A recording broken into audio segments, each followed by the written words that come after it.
Speropictures podcast, where we focus on the stories and not the headlines. Because we believe that stories can change the world. Get ready because the show starts now.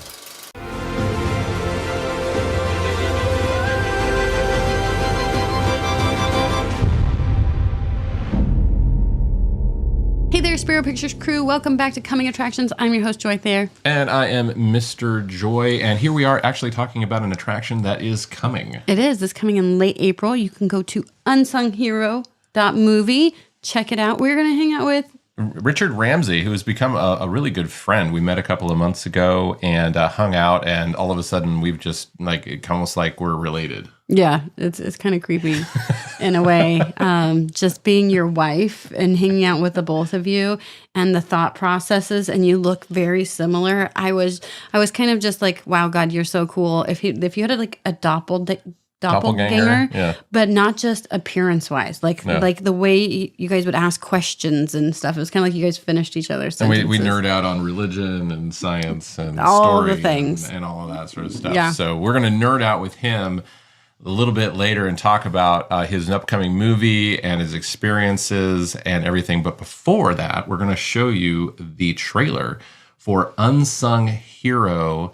It's going to come out on April 26th. It's the story of the For King and Country. We've heard of For King of Country, Rebecca St. James, her sister, their family story of what brought them over from Australia and all of their whole story of becoming who we know them today. So watch the trailer for Unsung Hero, and we'll be right back with Richard. How y'all doing? Are y'all from England? Australia. Australia. Wish I had an accent. Dad, I wrote a song. Thought maybe we could ask for an audition. Oh, that's great, honey. Let's take it one step at a time.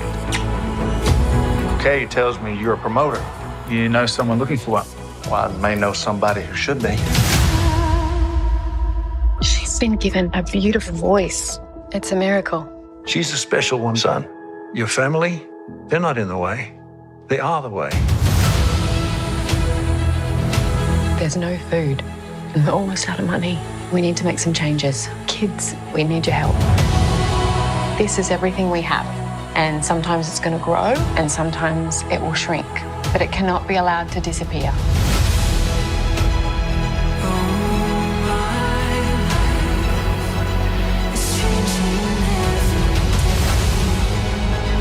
I wonder if he's right. Maybe I'm not meant to sing. Or maybe you're not meant to sing other people's songs. It's going to be dangerous and scary. And giving up, giving in, it's not an option. Whatever your dream is, I know you can achieve it. Please welcome my big sister. My dream is to be like you. It always has been.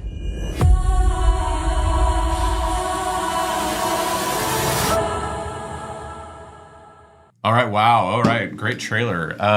Hey, Richie. Good friend. Actually, we have become like really good friends really shortly, a short amount of time. Like we just met like a couple of months ago and started hanging out. And it's like you're kind of like a brother from a different mother.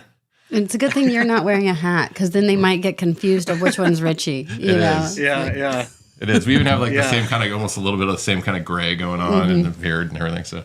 Yeah. I still comment on, like just sitting there with you and Matt and listening to your guys' conversations back and forth. And you guys think so similarly. It's been pretty crazy. So, yeah. Yeah. Well, and it's funny because like in that short amount of time, I've heard Matt, kind of tell me stuff about his backstory. And then it's like, as he's telling me, it's almost like a reminder that like, I haven't known you 10 years. Yeah. I was like, oh yeah, I'm still learning stuff about him because we actually kind of just met, but it feels like I've known you for a long time. It's kind of wild. Nice. So this movie's coming out in April 26th, right? Is that right? April 26th or 24th? I can't remember. Yes, April 26th. April 26th. So you got to be super stoked about this. Yes, I am. It's funny because it feels like, it'll be here before I know it, and I'll have to fight to like sort of take it all in and sort of cherish it as it happens. But it also feels like just interminably a long time away. I just can't get here fast enough. So it's just this kind of weird, strange time frame on it now. But yeah, but yeah, I'm super excited to for it to come out and to be able to share it with audiences, because that's why we do this. Yeah. No, for sure. Well, so and the question is so people are probably wondering, because a lot of people have talked about, this is Joel Smallbone's directorial debut and all of that, and yet here you are, we're sitting with you talking to you as the director of the film as well. So explain how a co-directing thing works.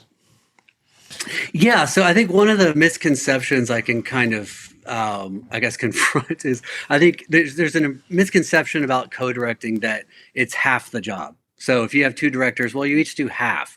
And somehow, in some mysterious symbiotic way, that's not the case. Like you somehow feel like you're doing all of the job. And I have done, I have directed films on my own, and this didn't feel like any less work. And then Joel, I think, would say the same thing.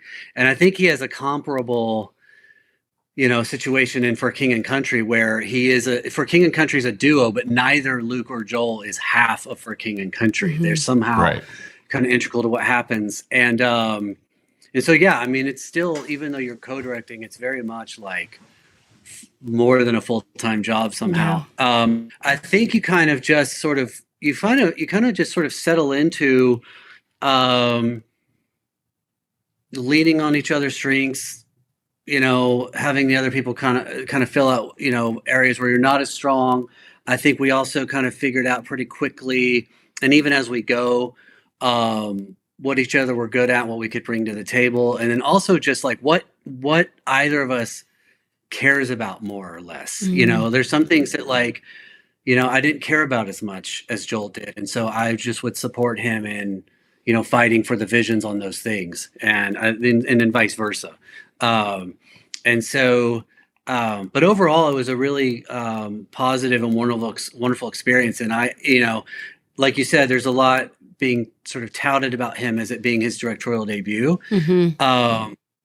But I would say, having observed him as a director, he's a great director, and I learned a lot from watching him. And working with him as a director. So, yeah. So he stepped into that role pretty well. Yeah.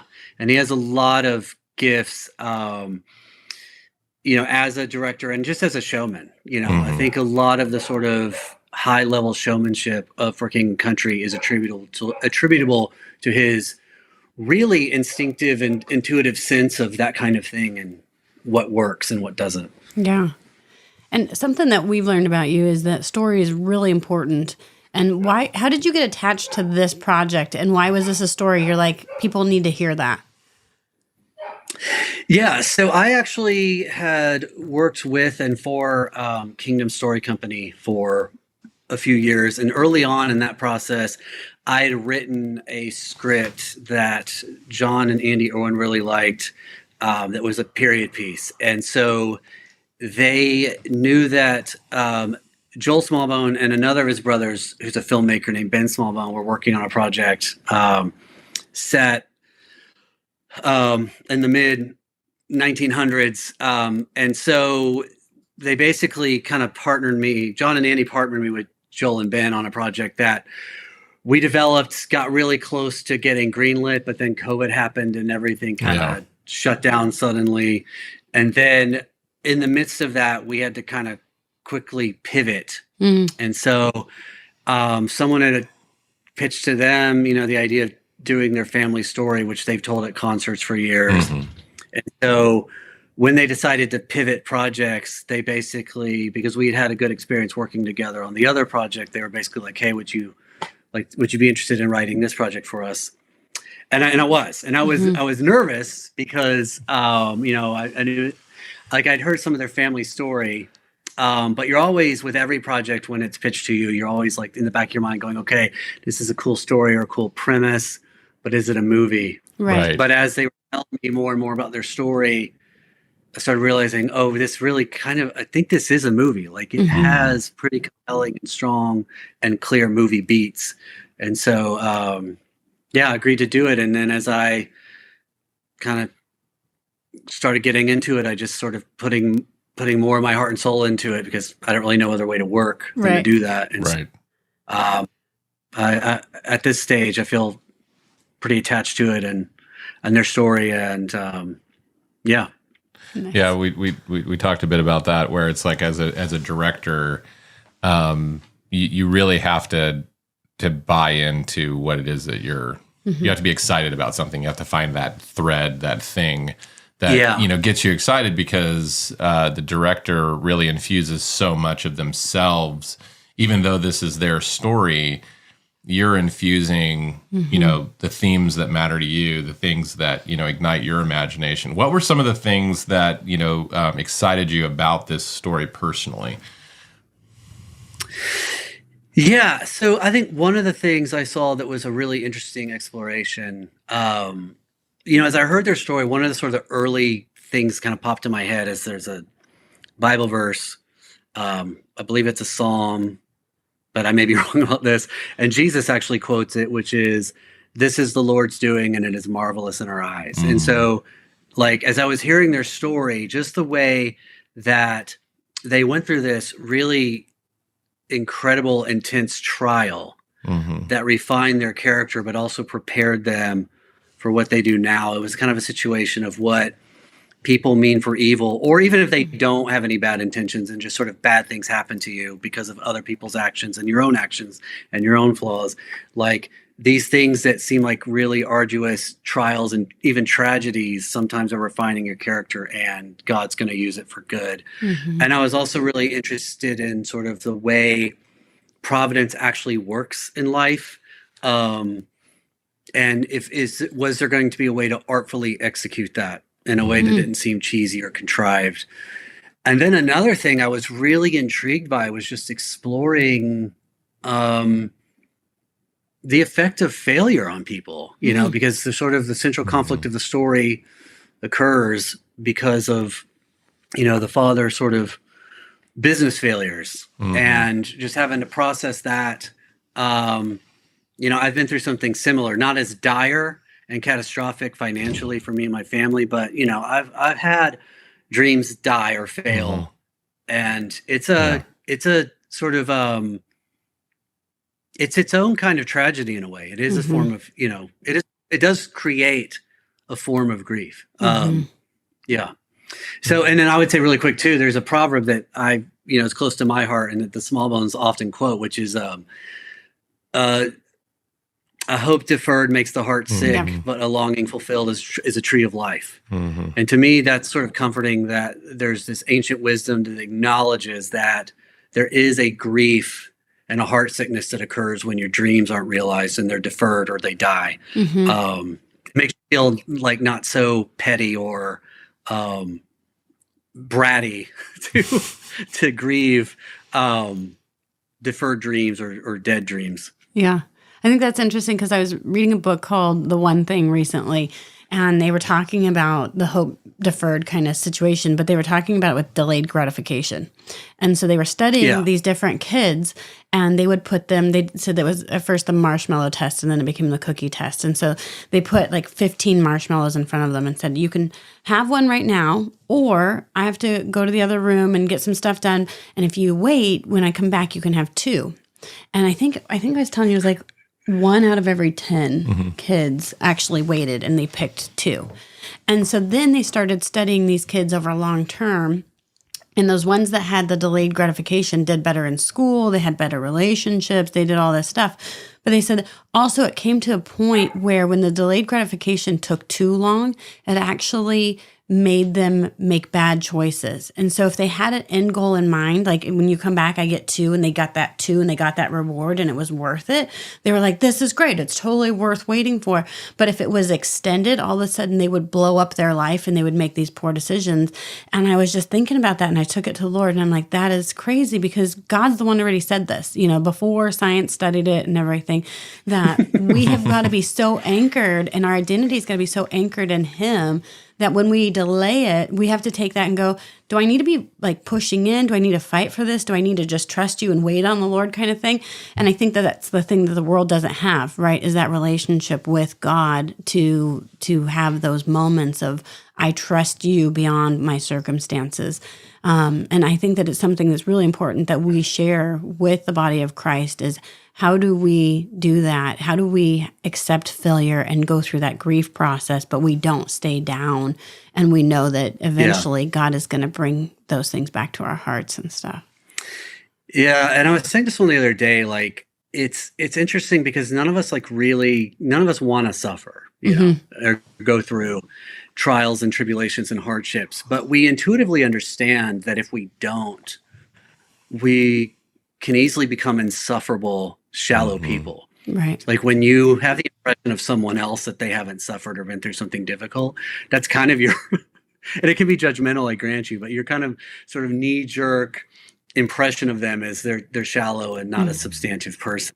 And then if you hear that someone has suffered and been through something hard, there's something about that I think we rightly attribute often to, oh, you've been through it, you've seen some things, so that gives you some wisdom and insight and some refining of your character that makes me more apt to take you seriously and listen to you, you know. And again, it's don't want to suffer, but we acknowledge in some ways that it is formative to your character often and making you a wiser, more grounded and more compassionate person. So yeah, I've heard the phrase never trust somebody without a limp, kind of, you know, basically alluding to that Jacob wrestling with the angel and, you know, got, you know, touched on the hip and, you know, kind of showed that he had struggled and wrestled with God. And so there's that kind of like, again, like that brand that happens through suffering, that, you know, like nobody wants to go through it. But at the end of the day, when we look back at our lives and we see where,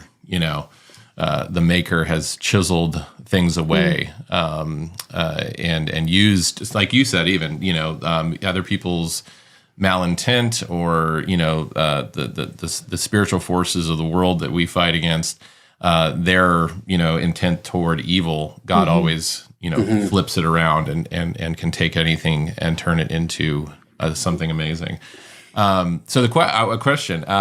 So this film, as you can see from the trailer, from those of you that watched the trailer at the beginning, the film is about King and Country, a very popular band now. But I remember 20 years ago when their sister, Rebecca St. James, was, you know, the thing. And and this is what that story is about, right? It's about her I actually compare it, and oddly enough, we actually started working on this before this movie came out, before I was aware of it. But I kind of compare it to King Richard, the film with Will Smith, where he plays the father of Venus and Serena Williams. I would say it's comparable to that in that it's like focused more on the parents of the famous people that we know now, and then sort of it, like Serena is there, but in the film it's sort of Venus that's sort of ramping up to kind of take her place in the world, with, of course, acknowledgement that, you know, Serena is also talented, and with kind of fan service acknowledgement that she will become an amazing athlete in her own right. But the sort of slice of life that we're visited in that particular film kind of culminates in the rise of Venus. And I would say similarly, Unsung Hero focuses on sort of the parents of the people that we know and love, and that there's allusions to, you know, and again, fan service to what's to become of Joel and Luke. But the time frame is very much early 90s, and we kind of stay within that. Yeah. So has Rebecca seen the film? Yes, she has. Does she like it? Several times by now. She does, and that means a lot to me. She, you know, and obviously with the film, you know, you take license, and you just by the nature of taking a several year period and condensing it into 2 hours, that inevitably means you take license. But she told me that she feels very honored by the film and very seen by the film. And so that personally meant a lot to me. I know it means a tremendous amount to Joel and Luke. That's awesome. Yeah. I wanted to know what was, most people don't know the process of filmmaking and what goes into it. What was one of the hardest things that you dealt with in the overall, if you can share, process of making the film? And then contrary to that, what was something that was surprising and happy and like, wow, that was awesome? So I had turned in a first draft and everybody involved at the time seemed very excited about it. And the way this sort of typically works is everybody involved that reads it is kind of in the inner circle. They read it, they evaluate it, and then they give their notes. And then I take, time to implement those notes, which can take days or weeks. And then you go back and forth, and it becomes a sort of protracted, extended time of back and forth and working out the script. Well, it seemed like as I was getting notes, there was just a lot of weigh-in from a lot of different people. And as I would try to implement the notes and I would return in a script, it's like the enthusiasm started just sort of waning and waning and waning. And part of this is like you're trying to like incorporate all these sort of disparate different notes and different points of view. And then because the enthusiasm's waning, you're trying to punch up the drama, trying to get everybody to get that kind of same reaction they had at first. So you're probably going over the line on things. It's just kind of a mess. And so it got to a point where I just thought like, well, I've written scripts before that don't get made, and it's looking like this is going to be yet another one of those. And at some point, Joel just kind of had the wisdom to go, okay, like there's too many cooks in the kitchen. There's too many voices weighing in. And so he's like, I need to just kind of step in and be the funnel and filter through which those voices come. And so he was like, and so he was like, we need to just buckle down in a do or die situation, because like from their schedule, their touring schedule, because again, he's in this sort of very successful band. He's like, we have the fall to film this. And if we're going to get this script right in time to film it in the fall, we got to like buckle down and go. So like he invited me like on the road. I went on like I got on the tour bus and everything and like went to like their shows. He would literally come off stage from a show and we would like be on the tour bus, like working on the script together. So from there, and then also he was like, man, he's really good sometimes. There's a fine line between being innovative and breaking the mold and reinventing the wheel. And he's really good at the former, where it's like, why do we do it this way? Why do we take weeks to get all our notes together and then you take weeks to implement them and blah, blah, blah. Like with him just being there, I could go, hey, I could go route A or route B. What do you think? And he's like, try B. And I do it. And then that saves you like building everything on route A only for everybody reading it not to like it 6 weeks later. So it's just like, we kind of discovered this really good collaboration, and it saved the movie. I think like he got excited about it. I could sort of see what he by some of his notes. He kind of just filtered out a lot of the noise. And so we fell in love with the script again. And we were able to like salvage everything that worked from the beginning. And so, that was, and we made it that fall. We got enough people excited about it to go into production. And maybe that in itself is the flip side of the question of the positive and the beautiful. Like it did get made, which, and there were a lot of miracles, it's kind of a movie about miracles. And there were a lot of sort of miracles on the movie. And that often came first in the form of trials. Like you lose a location and it seems dire. You lost at the last minute. It's like a heartbeat location critical to the movie, but it was only that something better would come in and serve you even better than the first one would have. And there's just a lot of that. So a lot of miracles on the set that were really meaningful to me and that I'll take with me. What were you saying?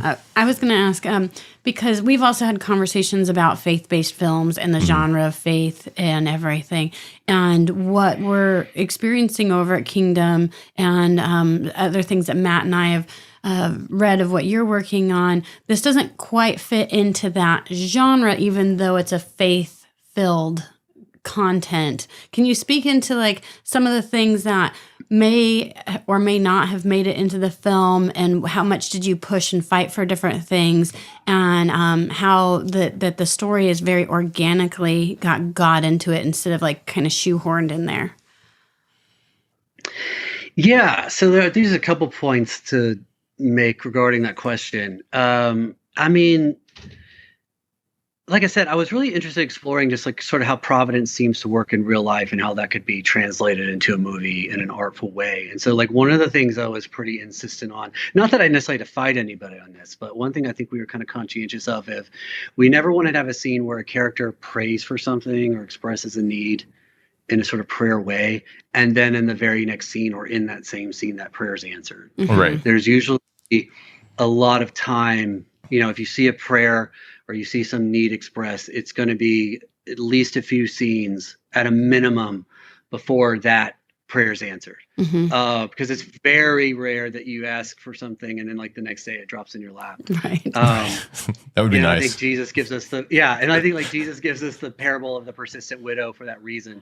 And then I would say, and this may not hold up to scrutiny, but I would say in general, the bigger the prayer or the need, the longer it takes for it to sort of be met. But that was kind of one thing we just sort of conscientious of, because I think sometimes I feel like Christian films can do a kind of thing where they, we have a prayer and then like in the next scene it's answered. And it feels very contrived, and the characters are like, oh, I prayed this thing and now it's answered. Praise God. And I'm like, well, maybe praise the screenwriter, because the easiest thing in the world was to write you praying that and then to write someone answering it.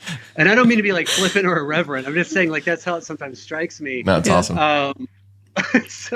And then, I'm just a big believer that, like it follows to me that like if there is a God, and I believe there is, then the world we live in is the world he's the God of. And so your art should, as Shakespeare said, like hold a mirror up to nature. And so the motivations of human beings, as we see them in life, should look like how they kind of look in movies, even if it's sci-fi or fantasy. There's, those all reveal something about human nature and the world as God has made it. And so I was just very focused on that. When we got to hang out the first time, and I was asking you, about the project and everything else. And, we were just kind of talking about, as a director, how you often find yourself in those positions where you're realizing something that's never been seen before, right? I mean, you're literally creating, writing content that, just only existed in kind of some sort of imaginational, ethereal place, and you're realizing it so that other people can see it. And there's often times where instinctually as a director, you kind of gravitate towards something and you can just kind of sense it and feel it. And we've often had to argue over a good debate. Little debates, where I'm like, we need this in this commercial or the short film or, the scene or, whatever. And she's like, yeah, but it's expensive. And I'm like, yeah, but it's going to pay off. And then eventually when you watch the film with other people or other people see it online or whatever, invariably the thing that I fought for usually ends up being the thing that people comment on. It's true. Did you have any experiences like that in this film where you had to kind of like, fight for something like, like that? Yeah. So as often happens in family dramas, about 3/4 of the way into the movie, there's a pretty intense blow up in the family involving, David, the father and husband, and Helen, the wife and mother, and Rebecca's kind of caught in the middle of it. And it's a pretty intense, argument. And it's actually punctuated with a slap, which, so that's not very Christian-like. Right. And so, and we, early on, kind of in our inner circles, we're deliberating it before we start, you're sort of fashioning the edit and what's going to stay and what's going to go. And this is sort of before we start taking it to test screenings and sharing with audiences. There was kind of an eternal debate of, is this over the line? Are we going to lose David as as far as the audience? I always say it's one thing for God to forgive a human being. It's another thing for the audience to forgive a character. And, has he crossed the line into, and by the way, just to clarify, he's the one who slapped. He doesn't slap anyone. That would actually probably, right. That would have unforgivable to an audience. He's the But, slappy. So right. And so, so there was a lot of sort of internal debate, and I just basically said, look, I really think we need to keep this, because I'm personally tired of movies that, and this isn't just faith movies, I think it's movies across the board a lot of times that just kind of keep you emotionally between like a 4 and a 6, and kind of keep you in the sort of safe, low conflict middle. And I'm like, man, if we're gonna go to all the trouble to put on these costumes and rig all these lights and throw up a camera, like, let's draw some blood, man. Like, let's make some people feel. And I just kind of fought for it. I was like, I really think that, I want to push people to like a 2 and an 8 or a 1 and a 9 or 1 and 10 even, if we can get there.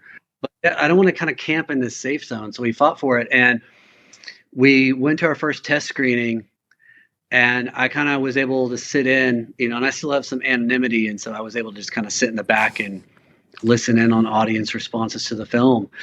And the scene that was cited by many people was that fight in the backyard. Like, they started using words like raw and real. And these were the words that were like in my head and that I'd used to defend certain beats in the story.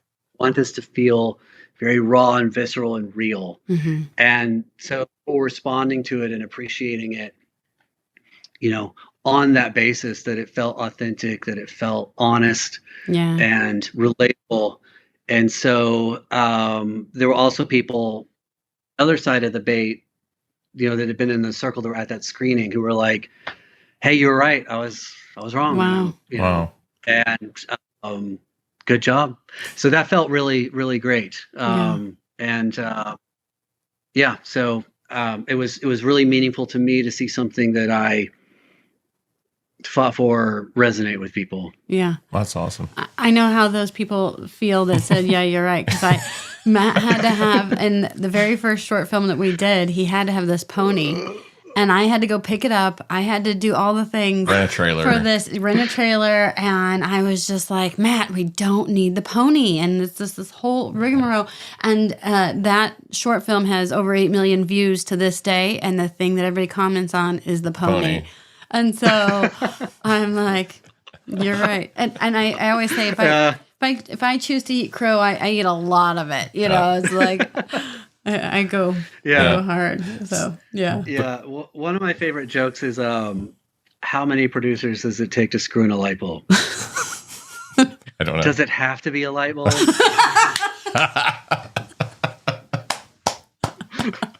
That's awesome. Yeah.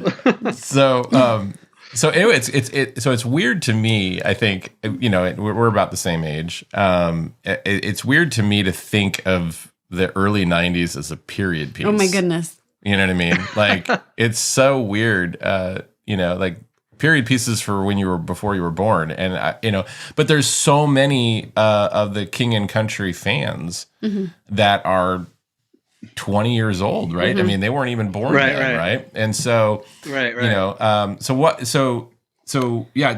a little bit about that. And plus, you were talking about how you went up to Louisville, and that was kind of a actually really nice early 90s Nashville, really. So talk a little bit about that.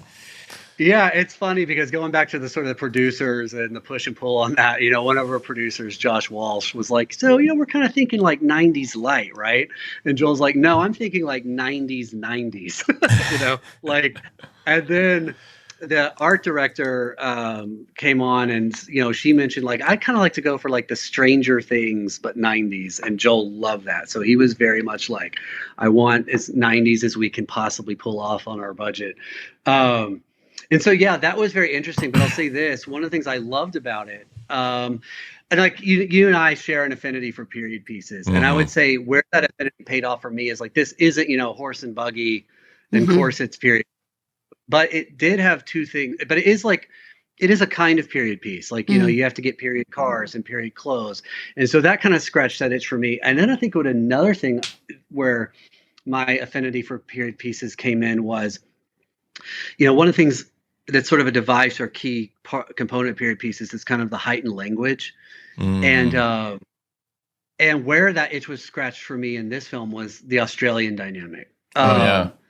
You know, the language and the way they speak is just unique enough that really was intriguing to me, and exploring that was intriguing to me. And Joel was actually good at refining that when I like went too far. Like I literally went on like pages that were like, here's a bunch of Aussie slang. And I would like, oh, maybe I could work that in. And Joel would be like, we never actually said that.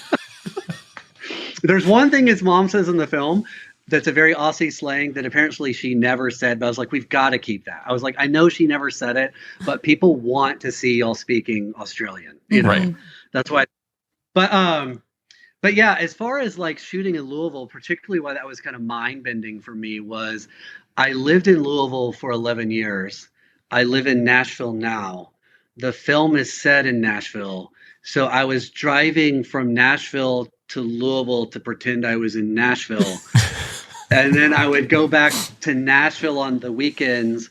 And so if I pulled off at a rest stop or gas station, as I got back onto I-65 and I would see the sign that would say Louisville this way, Nashville that way, I would kind of get, my brain would kind of go for a second, like, wait, where am I going? Am I going to the real Nashville or the fake Nashville?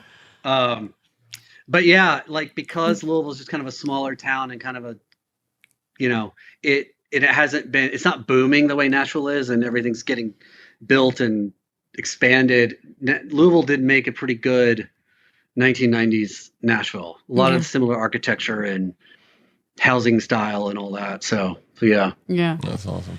Well, what I tell a lot of people is the importance of opening weekend. You know, Daryl Lefevre is a really good friend of ours, and he said, you know, the opening weekend kind of determines how long a film is going to be there.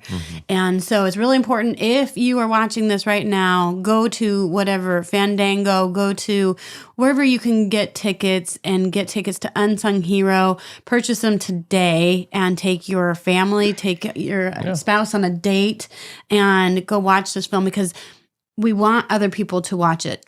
So go on opening weekend, sit in the seat, have fun, get some popcorn, get a soda. We don't even drink sodas unless we're at the movies. Like, we don't even allow them in our house. And then we go to the movies and we're like, what do you want? And like, we'll have our popcorn and soda. It's like our little cheat thing. But yeah, I think that's so important, because if you have a ton of people show up on opening weekend, and then word of mouth is a huge thing, then it lasts longer, and then they can put it in more theaters, and we can have more movies like this. And not just buy a ticket and then don't go. Like, you know, like, oh, I'm supporting the home team. You know, like, no, because a lot of people don't realize is that the theaters actually don't make as much money on the movies as they make on the concessions. So if you go there and, you know, buy some popcorn and just treat yourself to that, it actually puts, you know, butts in the seats, and then you see a longer run for films like this, which, you know, man, you know, our friend Richie, man, we want to see him succeed, because he is a very, very talented. Well, I want to see you and Richie co-direct a movie. Well, we're gonna work on something. I mean, that was kind of enduring. But speaking of, what are you working on right now in the interim, while you're waiting for your next project? Can you share? I wish I could share more. I'm in a kind of negotiation phase on taking on a project. Nice. That I'm excited about, you know, assuming things continue to go well. I'm excited about the premise, but I wish I could share more. I got different things I'm kind of working on, but there's such an embryonic phase. And again, giving insight into the movie business, we've all been part of things where it's like you're working on it, and for whatever reason it gets deferred, or kind of, you know, nothing ever comes of it, or it's indefinitely shelved, all those kinds of things. So I've kind of learned over time to play things a little close to the vest, but things are looking up, and hopefully, you know, like you said, this film will come out and have a great opening weekend, and that will open doors for me to work on other things, and for Matt and I and Joy, all of us, to work on stuff together. That'd be wonderful. Yeah. Awesome. I think the other thing about the theatrical experience is I know, with streaming, everybody can watch stuff at home, but we have really been intentional this last year. Like, what do we want to take the kids to? And then what can we watch with the kids? And is there any good content to go? And then we're all on the same screen. At home, everybody can be on their own screens anymore. People have iPads and phones and watch shows in their own rooms. And so this is something, again, where you can take your mother shared experience. or whatever and have a shared experience. Yeah. And I love that too, because all of a sudden when you're in that shared experience is you can hear when people laugh at the same time and when they cry or they gasp or all that kind of stuff. And so it's really important that we keep the theater experience alive. And I would say along those lines, and this was by no means on like some crafty design on our part, as like executives or marketers, but like one of the really wonderful things that's sort of organic to the story is the generational sort of representation in the film. I mean, you have little kids, you have a teenage girl, you have a mom and a dad, you have them in sort of close transformational relationships with their parents. The grandfather of the family is played by Terry O'Quinn from Lost. And so I think there's just so many characters that so many people of different ages can strongly relate to. So again, wasn't calculated on our part. It's just sort of organic to the nature of the true story. And so I encourage people to take your families. I think everybody in your family will find someone with whom they deeply identify in the story. Nice. And if you don't know where to get tickets, you can also go to UNSUNGHero.movie and you can find out more information there. UNSUNGHero.movie. And where can people follow you? Yeah, so I am on Instagram and Facebook, and my handles on there are Richie L. Ramsey, and the Richie is CHIE, no T. Okay. So yeah, Richie L. Ramsey. Awesome. All right. Well, this was great. We're gonna send pictures when we go on opening day. We will. We'll text you some photos of us at the movie theater with our popcorn and our soda. All right, and for those of you that weren't paying attention at the beginning, we're going to go ahead and play the trailer again right now. Go and see it April 24th, UnsungHero.movie. April 26th. 26th. My birthday is 26th. There are not to further confuse people, but there are, I think, some opening like early screenings on April 24th. Okay. So, but the official release date is April 26th. Late April. Go to the website, UnsungHero.movie. I'll have all the information there. All right. In the meantime, God bless.